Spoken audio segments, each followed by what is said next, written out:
Hello नमस्कार, स्वागत आहे तुमचं आपल्या नवीन एका व्हिडिओमध्ये। तर काल होती वटपौर्णिमा आणि त्याच दिवशीचं मी रुटीन तुमच्यासोबत शेअर करत आहे। वटपौर्णिमा किंवा संक्रांत कोणतेही सण असले की महिला मेहंदी काढतातच। मला सुद्धा मेहंदी काढायचा भरपूर असा कंटाळा आला होता, पण घरात सुद्धा कोण शिल्लक होतं, यामुळे मी छोटीशी का होईना मेहंदी काढून घेतली। आणि दुसऱ्या दिवशी सकाळी डब्यामध्ये मला करायची होती गवारीची भाजी, तर त्यासाठीचीच ही गवार मी आता करून घेत आहे। तेलाला छान अशी फोडणी दिल्यानंतर जिरी तडतडून दिली की त्यामध्ये हळद आणि मीठ टाकून घेतलं, तसेच तिखट सुद्धा टाकलं। आता डब्याला भाजी साईला द्यायची आहे म्हटल्यावर मला थोडीशी कमी तिखटाची करावी लागते आणि मिस्टरांना सुद्धा तशीच खावी लागते, कारण की मग दोघांना वेगवेगळ्या भाज्या करत बसणं मग अवघड होऊन जातं। तसेच घरच्यांना सुद्धा भाजी करावी लागते।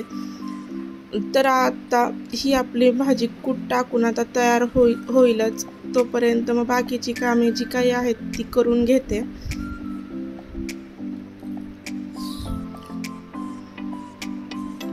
गवारीची भाजी फोडणी दिल्यानंतर मी चहा ठेवला आणि पीठ मळून घेतलं। त्यानंतर वटपौर्णिमेचा उपवास आम्हाला दोघींना सुद्धा होता आणि खिचडी ही तर सगळ्यांनाच आवडते। साईला तर भरपूर अशी खिचडी आवडते। मग आता त्यासाठी साबुदाणा पण मी बराचसा भिजत घातला होता।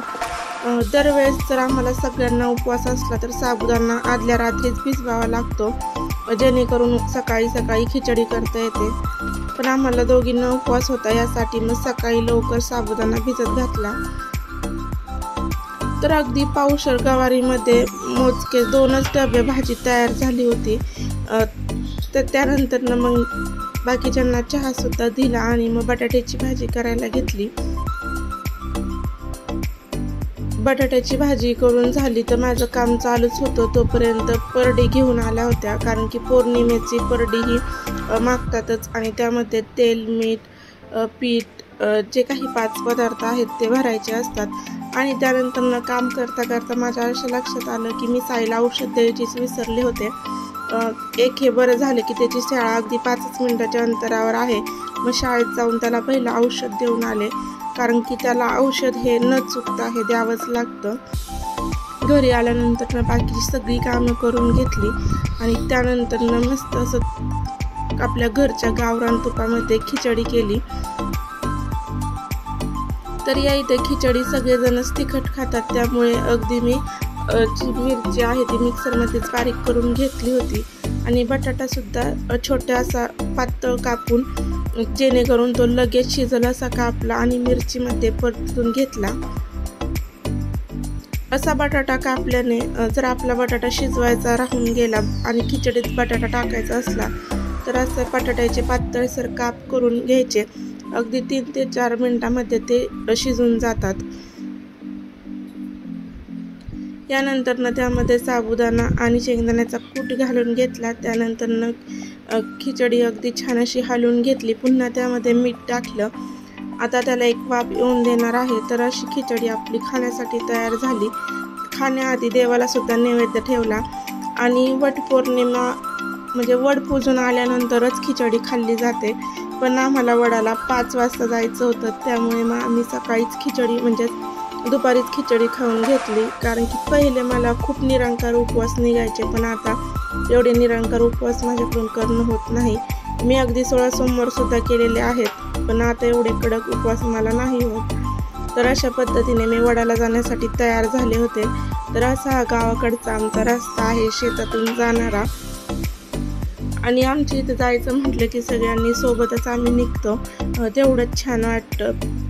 सोबतच मुलांची सुद्धा घाई, मुलांना नाही म्हटलं तरी ते आलेच। नाही म्हणण्याचं कारण म्हणजे रस्ता चांगला नव्हता। पाऊस जरी एवढ्यात नाही झाला तरी जो मागं पाऊस झाला आहे आणि त्याच्यावर ट्रॅक्टर जाऊन असा रस्ता खराब झाला। तर जाताना आम्हाला फुलं दिसले, तर ती फुलं सुद्धा आम्ही वड पूजण्यासाठी घेतले। घरापासून भरपूर लांब असं वड होतं, पण वटपौर्णिमा, संक्रांत, नागपंचमी हा महिलांचा अगदी उत्साहाचा सण असतो। कितीही लांब असलं तरी ते अगदी उत्साहाने जातातच। तर अगदी आम्हाला जायला अर्धा तास लागला होता।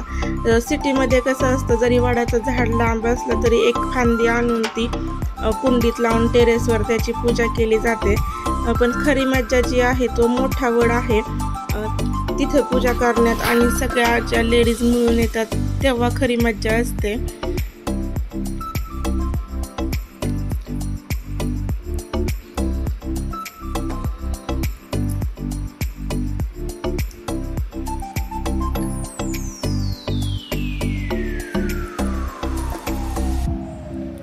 त्यानंतर आम्ही वडाची पूजा करून घेतली।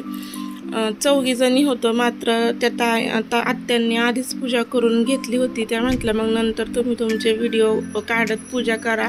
त्यानंतर त्या जे दिवा लागत नव्हता त्यामुळे ते दिवा पेटवत होत्या। मग नंतर आम्ही इकडे पूजा करून घेतली।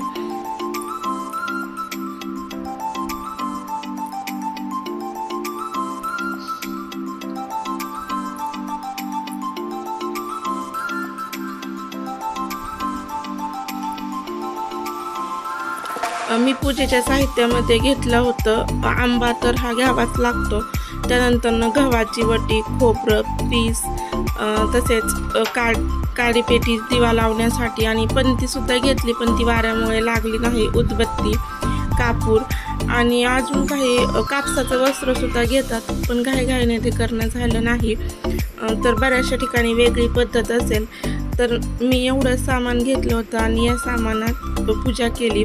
त्यानंतर पूजा केल्यानंतर अजून बऱ्याचशा लेडीज तिथं आल्या होत्या, तर त्यांनी सुद्धा आम्ही मिळून मग सगळ्यांनी पुन्हा पूजा केली। फेरे मात्र सगळ्यांनी मिळून सोबत घेतले होते।